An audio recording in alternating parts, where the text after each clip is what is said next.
Welcome back to this 6-part video lecture series that will be your primer into Buddhist-Taoist esotericism.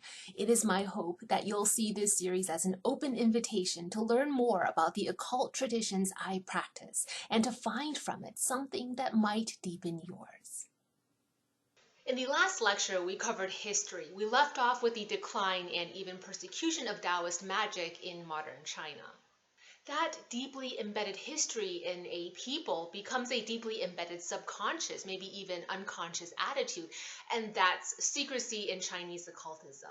Perhaps the first thing you might notice is native practitioners don't really talk about Taoist magic to outsiders. If we're going to talk Taoist sorcery and its cultural practice, we also need to understand that by and large, Chinese occultists who inherit their practice of the craft also inherit this resistance to share too much. Not me, I'm not referring to myself, I share everything, clearly.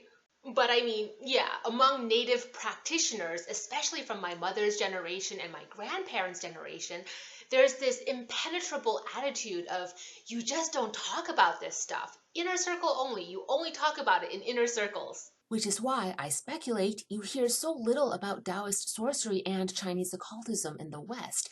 Those who are actually the native practitioners aren't sharing shit. Nevertheless, even when Chinese occultism isn't out in the open, oxymoron? Even when Chinese occultism isn't out in the open today, Taoism is still at the root of the Chinese consciousness, even if we don't always acknowledge it. Almost all of our major holidays, like the moon festival Qiming, which is called Tomb Sweeping Day, even the Lunar New Year, are based on the sexagenary calendar. We talked about this in video 2 when we covered history. Long associated with Taoist magic and divination, a calendar system that's estimated to be almost 5,000 years old and is still the calendar system that the Chinese use today. Wait, hold on, let me show you. This is the Chinese lunar solar sexagenary calendar. You saw this earlier in video 2 when we covered Neolithic China. Lunar solar, meaning it reconciles the path of the sun and the phases of the moon, and sexagenary, meaning it's a 60-year cycle. Each year denotes a binary character consisting of a heavenly stem on the left and an earthly branch over on the right. The heavenly stem, and there are 10 of them, is based on the sun cycle, and in ancient times, the Chinese believed there were 10 suns, taking their turns rising in the skies each day for a 10-day week. Those familiar with Chinese mythology and the story of Hou-Yi the archer probably have a light bulb going on right about now. Earthly branches, 12 in total, correspond with the 12 astrological zodiac animals. Earthly branches are based on the phases of the moon, with 12 moon cycles for a year. So each moon is 1 month. That's the Chinese lunar calendar. Case in point, year 36 of the 60-year cycle is 2019 in the Gregorian calendar system. That's the system you're probably used to. In metaphysical theory, history repeats itself, and some of the political and social events we saw as a collective global society 60 years ago is going to happen again in 2019. 60 years ago was 1959. Ooh, what a year of revolutions. Fidel Castro led the Cuban Revolution, overthrew Batista, and came into power. The Dalai Lama and Tibetans revolted against the Chinese. 60 years ahead of that was 1899. Ooh, the Philippine-American War. Before that was 1839. Ooh, Hong Kong goes to Great Britain. First Opium War. The first U.S. anti-slavery political party, the Liberty Party, forms in New York. There was the Newport Rising, an armed rebellion. Oh, and lots of other revolts, uprisings, and overthrows here and there throughout the world. By the way, these reference tables and more information about the sexagenary calendar can be found in my book, The Tao of Craft. In my release of the second edition of Spirit Keeper's Tarot, its companion guidebook, The Book of Maps, we'll talk about correspondences between the heavenly stems and earthly branches with the tarot. So, what does the cultural practice of Taoist sorcery look like? How is it actually practiced? That's the topic of today's discussion. I was always taught, and it was reinforced time and time again, that you don't talk about the Tao, you practice it. When you do talk about it, you don't talk about what Taoism is or is not, how you're supposed to do this or how you're not supposed to do that. When you talk about the Tao, you give what insights you can share to help others find their own way.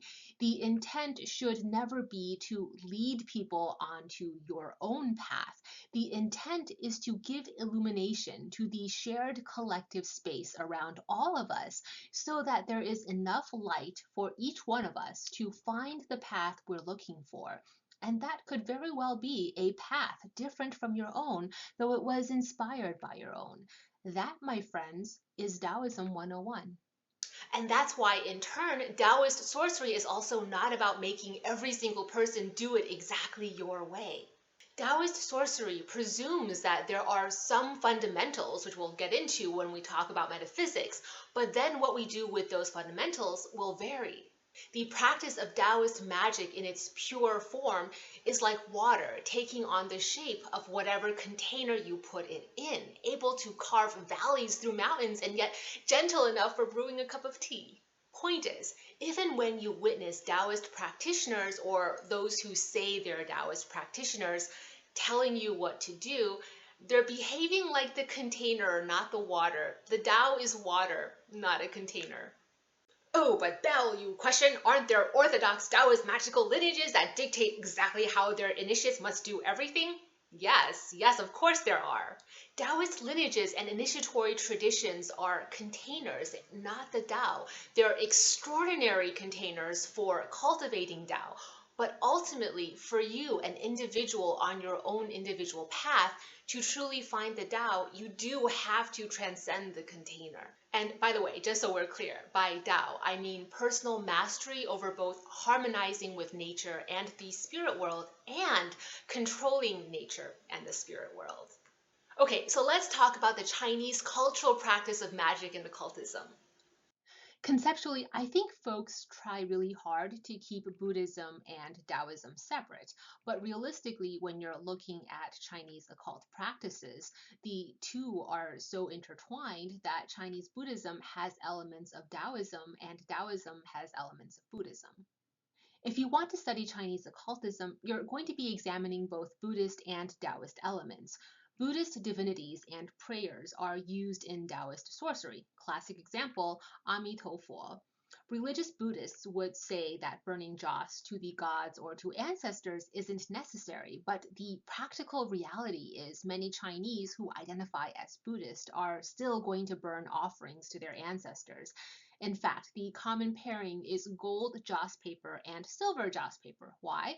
Gold is for the divinities, and if you're Buddhist, that's the pantheon of Buddhas and Bodhisattvas from your particular branch of Buddhism, typically Mahayana or Pure Land Buddhism. Silver is for your ancestors. Finally, demonology. If and when you enter the world of studying Chinese demonology, the lines between esoteric Buddhism and esoteric Taoism really blur. When we examine esoteric Taoism, we might characterize it into two modes of practice: outer alchemy, called waidan, and inner alchemy, called neidan. Outer alchemy is the body of knowledge and wisdom keyed toward one's relationship with the physical environment and society. It's discernment of a spirit world that is coexisting with us. It's about developing an interactive relationship with the gods and also with demons, with all that encompasses the spirit world. Inner alchemy is the body of knowledge and wisdom keyed toward your relationship with yourself. If outer alchemy is the study of the world beyond your own physical body, then inner alchemy is the study of the world within. Outer alchemy is the physical science of our universe and also study of the collective consciousness. Inner alchemy is psychology, it's personal development, it's understanding your own physical body and physical health, but also your own mind, your thoughts, and your own emotions. The exoteric purpose of either waidan or neidan would be to achieve harmony. The esoteric purpose would be to achieve control. Outer alchemy might be the practice of pharmacology, or what I'm referring to as pharmacology. This includes herbology, but it's also the use of animal parts with a purpose of controlling or modifying physical nature, or even human activity. The second is ceremonial magic. These are the rituals and liturgy observed by practitioners toward the objective of honoring nature or to try to control an aspect of nature. It's the ability to call upon gods, spirits, and demons and have them answer your petitions. The third is what I'll refer to roughly as superhuman physical developments, for lack of a better descriptive.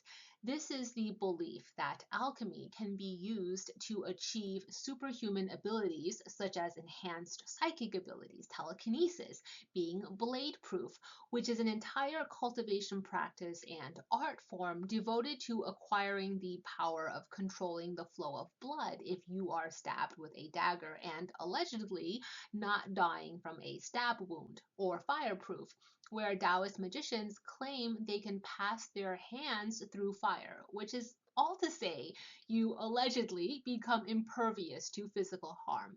This is levitation, flying, allegedly, and modalities of martial arts, and just basically your own body coming into interaction with the world around you. Generally, practices of inner alchemy include meditation.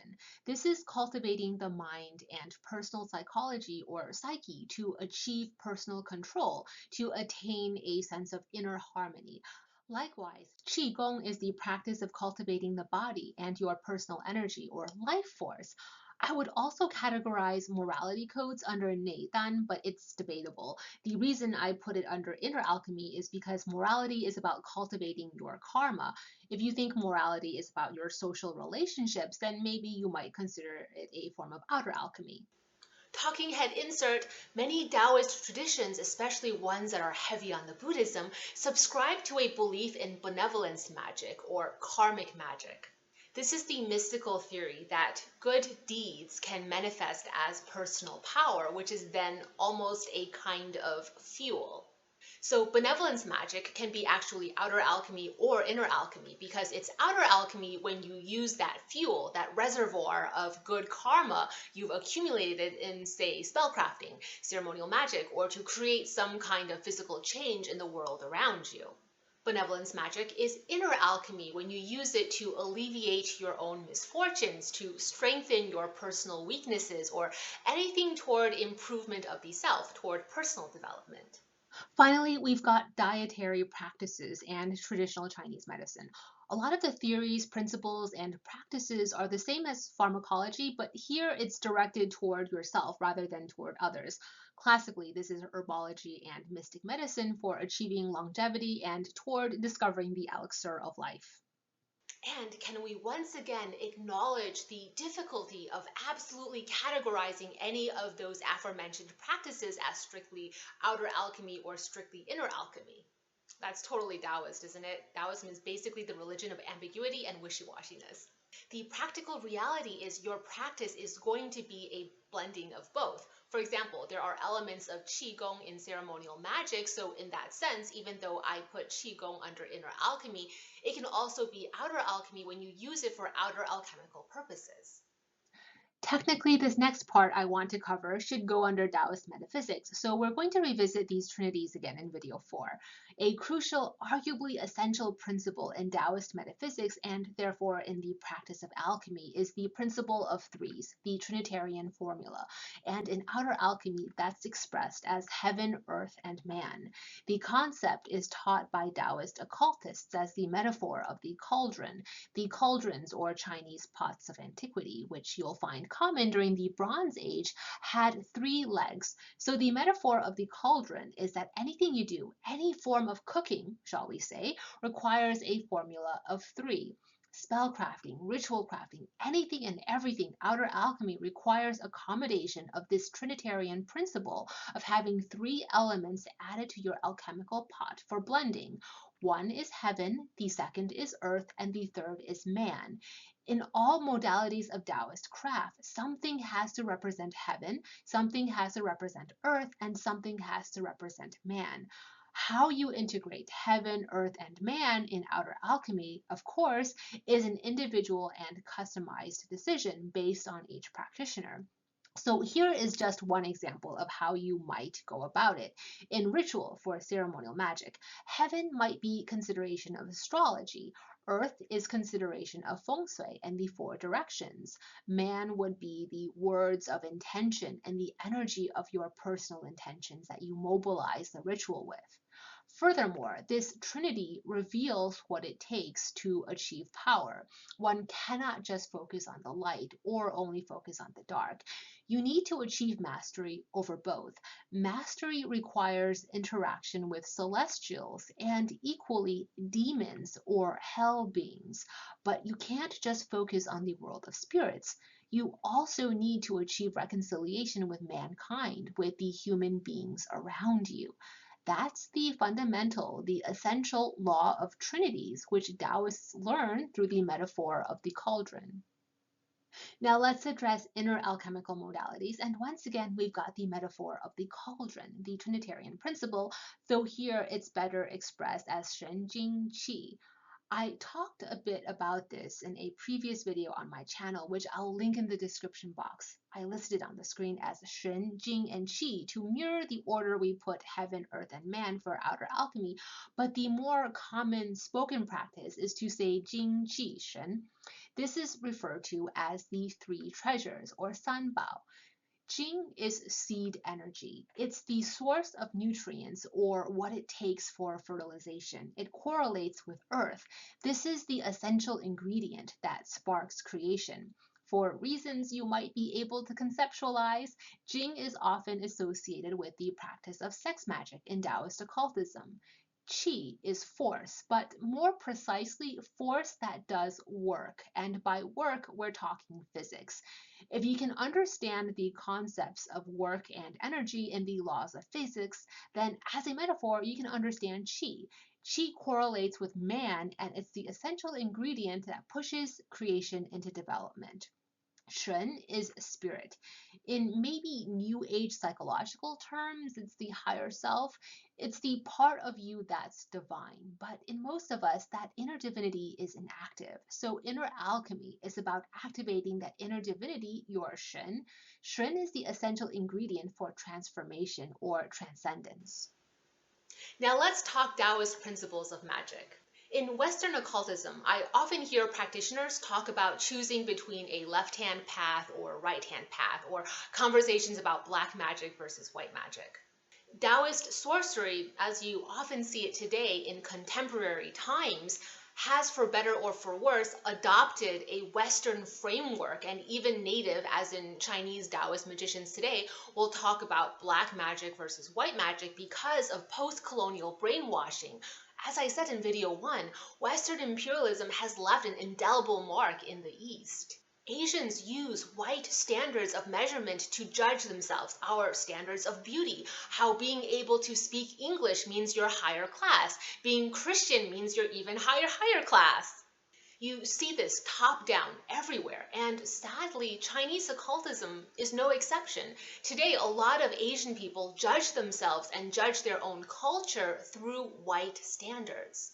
So, if I may be so bold as to claim this, Taoist sorcery, polluted by Western thought, does talk about black magic versus white magic. But historically and philosophically, when you truly understand the framework Taoist sorcery first came out of, such as the Tao Te Ching, Chinese occultism requires its practitioners to master both. There is no white magic, black magic.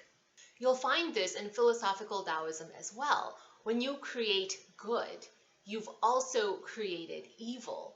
You cannot create good without creating evil. And maybe more optimistically, when you create evil, you also create good. You never create evil without also creating good. Taoist magic, when preserved in the context of Taoist philosophy, not just requires, but automatically, as in by default, is going to be mastery over so-called black magic and white magic simultaneously. Your intention may be to curse, which maybe we will call evil, but you cannot curse without incidentally creating goodness. You may be the most love and light, fluffy, happy, goody-goody practitioner of craft there ever was, But don't for a second think you do what you do without also having produced and brought evil into this world. And once again, I think this is a good time for yet another reminder that you cannot generalize about Taoist practice. It's like saying all pagans are the same, or all pagans practice the same thing, venerate the same patron deities, and share the same ethical codes of magic. Taoist sorcery, by its very fundamental nature, is elusive from definition. So what's the point of Taoist sorcery? Well, all right, aside from the generic response, it's whatever you want it to be, let's talk classics. Classically, Taoist magic is about acquiring immortality, the result if you've become one with the Tao. And you see this alchemical quest for immortality in Taoism going all the way back to Qin Shi Huang and even earlier.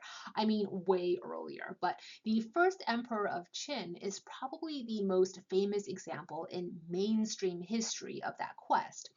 What immortality means, however, well, that mileage can vary. The more folk magic practices are going to say immortality is rather literal, where you literally remain in your physical body and live forever. I reckon no one thinks that way anymore. Another aspect of it is longevity, where you physically extend the number of years you live in a way that is seen as extraordinary. When you get into more Buddhist influenced practices of Taoist magic, immortality conflates with the concept of nirvana. I'll give you a Cliff Notes nutshell summary of how to achieve immortality. How about that? Okay, you ready? To achieve immortality, you cannot exist for yourself. Start with that aphorism and work your way through what it means to you. The way you interpret that Taoist truth and the path you choose to take in accordance with your interpretation is going to make all the difference. Take the next hour after you finish this video, the next few days, weeks even, to ponder what this means to you. Through this threshold, these simple words, you can find your path, your life purpose, find the meaning to your life, and ultimately how you will achieve immortality for yourself. Yep, that's it. You're welcome. Okay, but no, real talk. What do classical Taoists say about achieving immortality? You recall this list, right? One of the classic ways of aspiring for immortality as a Taoist is through the preparation of tonics and elixirs made from herbs. Traditional Chinese medicine is a descendant of the ancient alchemical pursuit for the elixir of immortality. Petitioning a god or goddess who is purported to have the power to grant immortality to a human is another documented method. I'm inviting you to seek out Jiu Tian Xuan Nu, Lady of the Ninth Heaven, or Lady of the Nine Heavens. Both are correct. Personally, I see her appearing youthful, dressed for war, with Azurite wings, but to each their own. There's a video on my channel where I talk about the Lady of the Ninth Heaven if you want to check that out. To start, connect to her through an image or likeness of Jiu Tian Xuan Nu, Lady of the Ninth Heaven. You can also call her Lady of the Nine Heavens, both are right. You certainly don't need a physical image, but just being the humans we are, most of us find it helpful to facilitate the level of concentration needed. Anoint yourself and an enclosed space around you with sandalwood essence. For me, that's both sandalwood anointing oil and lighting sandalwood incense. Then sit in stillness until you have control over your thoughts. When you can feel yourself in control over your own mind, and believe me, it's harder than it sounds, focus your attention on that part of your mind connected to your sense of inner fight. Visualize something terrifying chasing you and you're running through a dense forest. You're in flight mode, adrenaline rushing. Then comes a point where a part of you realizes you're not going to outrun and escape this thing that's chasing you. It's just not going to happen. That's the moment you decide, you turn around and you choose to fight. When that happens, call out to the Lady of the Ninth Heaven. Go ahead, you can speak to her in any language. Call her by her name in any tongue. Then just lean into creative visualization. Don't shut your imagination down or block yourself with doubt and skepticism. Just open yourself and be receptive to whatever impressions come to you. Pay attention, listen, see, feel, smell what you can sense close to you and what you can sense is at a distance. Take everything in. Afterward, keep a journal dedicated just to your work with the Lady of the Nine Heavens to document these meditative and exploratory experiences. And try again. Persistence and being the type who won't give up is almost kind of a requirement. So keep that in mind if you get nothing the first few times. Now, where were we? Keys to achieving immortality? Right, let's talk about meditation. Meditation through repetitious chanting of certain mantras, sutras, or dharanis is a common cultural practice in Taoist occultism. In religious Buddhism, repetition of mantras or sutras in meditation is either toward nirvana, for the super ambitious, or toward cultivating a more peaceful mind so that you can go through this life feeling a bit more centered. It's rather innocuous and can be quite secular. In Chinese occultism, however, meditation is used to change your physiology so that, in theory, you come to master what others may perceive to be superhuman abilities. A great place to start is with Kuan Yin's Great Compassion Mantra. By the way, working with the Lady of the Ninth Heaven and Kuan Yin together is a great spiritual combination. The Lady of the Ninth Heaven is said to have an enormous amount of respect and reverence toward Kuan Yin. You can download a totally free copy of the Great Compassion Mantra from my website. Links will be provided in the video description box. The sacred text is given in transliterated Mandarin, how you'd pronounce it in English, and in Sanskrit. Plus, the link I'll give to the resource contains a lot more info about the mantra. If you want to start cultivating what it's going to take to be a practitioner of Taoist sorcery, I recommend starting here. One read through of the mantra every day. Then, as you feel more and more guided by the powers that be, that frequency might increase, or you might move on to other mantras and sutras. Let's also talk about Qigong. I consider Qigong a cousin of meditation. It's about incorporating physical movements to help regulate the flow of Qi life force in a way that will be more harmonizing. In comparison, meditation is about regulating the flow with the power of your mind. Now, I'm not going to show you any Qigong because one, I'm not qualified, and two, that's going to make me look really silly on camera. So no thanks, I'll pass. Now, let's not pretend this video series I'm doing is altruistic. I'm hoping you'll go out and buy my book, The Tao of Craft. See, in my book, I start with food talismans and sigil crafting, but branch out to cover the many cultural practices in Taoist magic. There's cloud writing, the esoteric traditions that popularized it, how it's used, and translations from Chinese grimoires dating back to 400 AD on using fu sigils for invoking spirit protection per elementals, directions, and the sacred seven planets. How famous Chinese alchemists like Ge Hong taught Taoist magic. The Tao of Craft is intended to be a primer in the English language for Taoist magic. I've even included translations and spellcrafting instructions from Chinese books of methods never before presented in the English language. If you're a cheap ass and just want free shit, it's okay. I've still got you covered. Go to my website, which is www.benebelwen.com, and head to the section Online Courses. Click on the tab for Free Courses and scroll down until you see Practica of Esoteric Craft. Click on the heading and there you're going to find totally free video tutorial courses, plus written supplemental handouts you can download as PDFs. There's an episode on poison magic, considered a form of malevolent witchcraft. Learn about Jiaobei or moon block divination and how to integrate the practice into your own craft. Try your hand at crafting the seal of changes and really get hands-on with Taoist magic. And perhaps one of the more well-known modalities of Taoist sorcery will interest you, thunder rites. Yep, I've got a primer on that too. And if you read through the webpage on thunder rites accompanying the video, you'll get plenty of introductory level instruction on getting started in Taoist thunder magic. If that's not enough free shit for you, first, you greedy little bastard, but second, okay, fine. Hit up my website again, and this time head to About the Tao of Craft. You can read excerpts from the Tao of Craft to decide whether it's a book you might want to buy for your personal occult library. You can also download lots of Taoist magic correspondence tables, reference charts, calendar and astrological systems for Taoist ceremonial magic, and so much more. Then there's a whole page of downloadable Fu Talisman Instructables. These are step-by-step downloadable PDF handouts on what I guess I'll call low magic spellcrafting. And if you've gone through all of that and you're thinking, maybe I should support this woman, then return to the online courses tab to check out some of the online independent study courses I offer.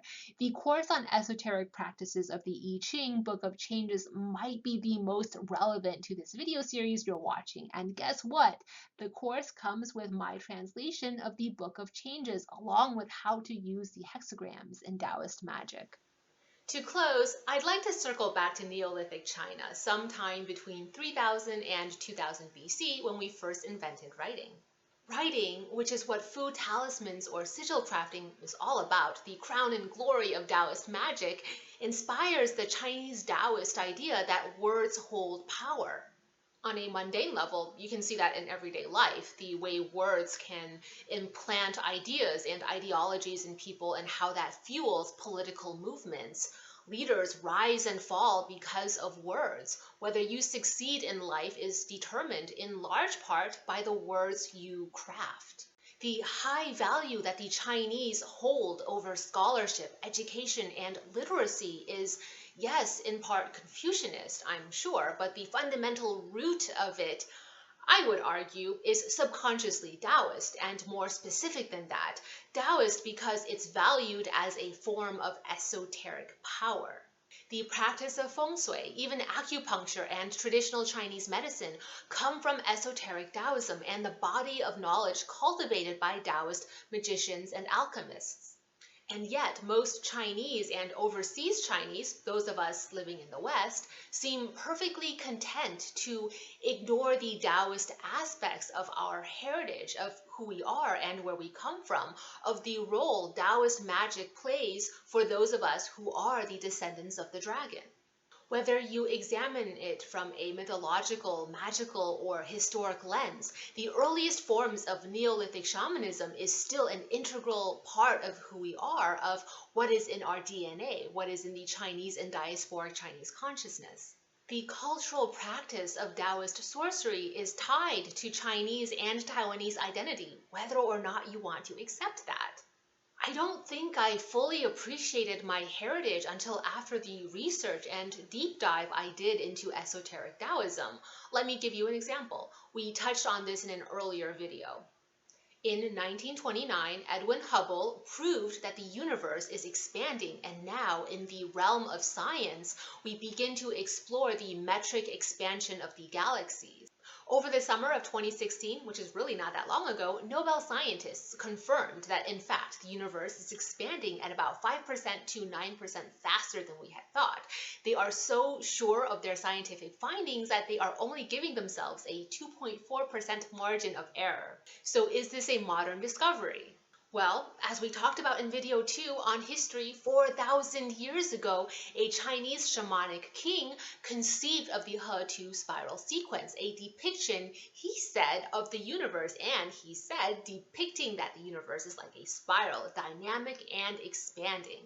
He used astrology and numerology to intuit this knowledge. If you look at the depiction of the spiral sequence this shamanic king drew, numbering the spirals outward from From the center, 1, 2, 3, and on to 9, you get the ratio of 1 to 9 for expansion, which essentially suggests a 11% rate of increase for the metric expansion of our universe. Over on the left is the He-Tu sequence. I cover this in the Tao of Craft, pages 30 to 33. What you see on the right is the spiral sequence of creation that the shamanic emperor Fuxi devised. The spiral sequence of creation, the He-Tu, forms the early heaven Bakwa, or Fuxi Bakwa, and you can read about that on pages 25 to 28. If you check out the spiral sequence, it kind of reminds me of the Catholic sign of the cross, doesn't it? What this Chinese shamanic king knew more than 4,000 years ago through intuitive knowledge is what we gained through scientific knowledge only 100 years ago. The He-Tu spiral sequence, by the way, is an esoteric Taoist concept that throughout history and cultural practice, even today, is integrated into Taoist magical practices. Pacing rituals and ceremonial magic is premised on the spiral sequence. In Taoist creation myth that dates back to the Zhou dynasty, heaven created earth, and then earth created man. Specifically, Lao Tianye, the heavenly father, first created heaven, which is the stars and planets. Then, according to Taoist creation myth, the heavenly father took parts of the stars to form earth, the planet we live on. Then the Heavenly Father took from both heaven, parts of the stars, and earth, and specifically water from this planet, and combined them, stardust and water, to form man, or humanity. So Taoist cosmology purports that heaven and earth together created man. Today, science is confirming that the chemical composition of stardust particles resembles the organic solids of meteorites, and the meteorites are the remnants of primordial solar nebula. As part of Earth's history, meteorites bombarded the surface of our planet, implanting Earth with the seeds of primordial organic materials from heaven or stardust, and then the zygote for human life was formed. Man, per science, is made up of stardust and water, which resonates with what the ancient Chinese intuited thousands of years ago. Propelled by Chinese shamanism and Taoist magic, what the Chinese knew through their mysticism is only becoming now known to modern scientists of the 20th and 21st centuries. So another reason I believe understanding our past and where we came from, the ancient thoughts that our modern thoughts descend from, is so important is because I believe the future of science and innovation can be revealed by our past, by going back in history to examine the mystic wisdom of our ancestors. In the next video of this series, I'll be covering Taoist metaphysics. Then in 5 and 6, we're finally going to get you started on your personal solitary practice of Chinese and Taiwanese occultism. If you missed episodes 1 and 2, I'll link the playlist for the video series in the description box. Thanks for watching, and please take a moment to comment and let me know what you think of this series.